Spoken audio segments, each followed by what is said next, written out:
Hola a todos. Vamos a dar inicio al segundo módulo de nuestro curso de latín online. Y en la lección 2.1 hablaremos de la Roma arcaica y del paso de la monarquía a la república. La fundación de Roma está envuelta en leyenda. Todos conocemos, hemos oído hablar de Eneas, el héroe troyano fugitivo que llegó hasta las costas de Italia y fundó un pueblo, juntándose con los latinos, que dio origen a la estirpe de Rómulo y Remo. Los historiadores romanos fijaron en el 21 de abril de 753 a.C. de nuestra era la fecha de la fundación de Roma, pero las excavaciones arqueológicas nos dicen que hubo población en el lugar donde hoy en día se levanta Roma 2 siglos antes al menos de esta fecha. Esto no es incompatible con los datos de la mitología, porque para los romanos no era necesario que un sitio estuviera despoblado para dar fundación de una ciudad, sino que simplemente era necesario hacer una serie de rituales religiosos para considerarla fundada de nuevo. Los latinos primitivos organizaban sus ciudades al mando de un rex, que era el jefe militar y religioso, que representaba a toda la población delante de los dioses, y era asistido generalmente por un consejo donde tenían representación los jefes, los padres, así se llamaban, de las principales familias. Ese consejo se llamaba el senatus, la palabra senex significa viejo, de modo que equivaldría a un consejo de ancianos, y así es como comenzó Roma su organización monárquica. En Roma hubo 7 reyes, la República Romana llegó hasta el 509 antes de nuestra era, y el último rey fue Tarquinio el Soberbio, que fue expulsado por un movimiento en realidad no popular, sino más bien aristocrático nobiliario.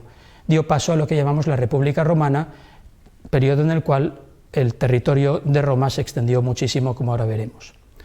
Los reyes, en el último momento de su poder, para independizarse del control de las principales familias de Roma, dieron más voz a lo que llamaríamos el populus, el pueblo, es decir, la asamblea de soldados, de gente libre, y en ese tira y afloja de entre la monarquía y las grandes familias es donde surgió la república.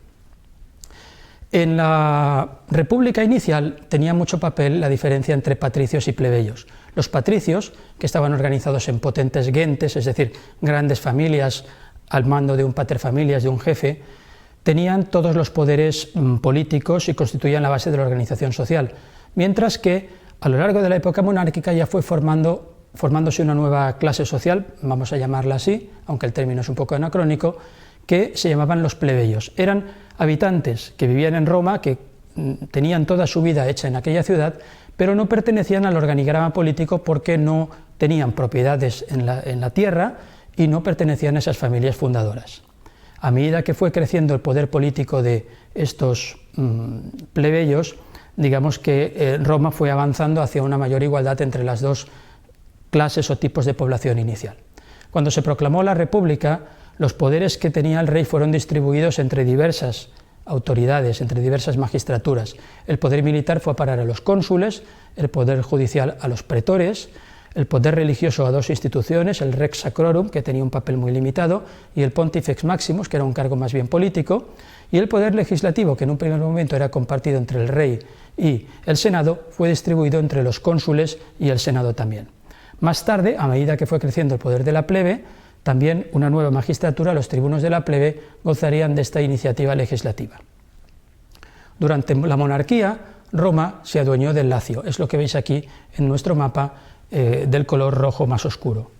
En los 250 primeros años de la República, los romanos llegaron a controlar toda Italia, estableciendo una compleja estructura administrativa de ciudades que ellos llamaban municipios, colonias, ciudades aliadas, de manera que Italia no constituía un territorio único, sino más bien un mosaico de pueblos ligados a Roma con diversos tratados.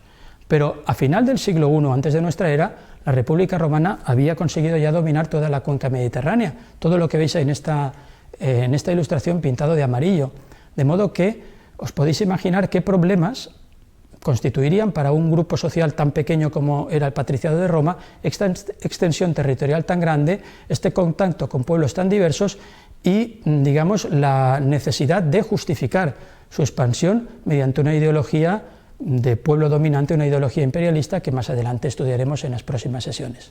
Gracias.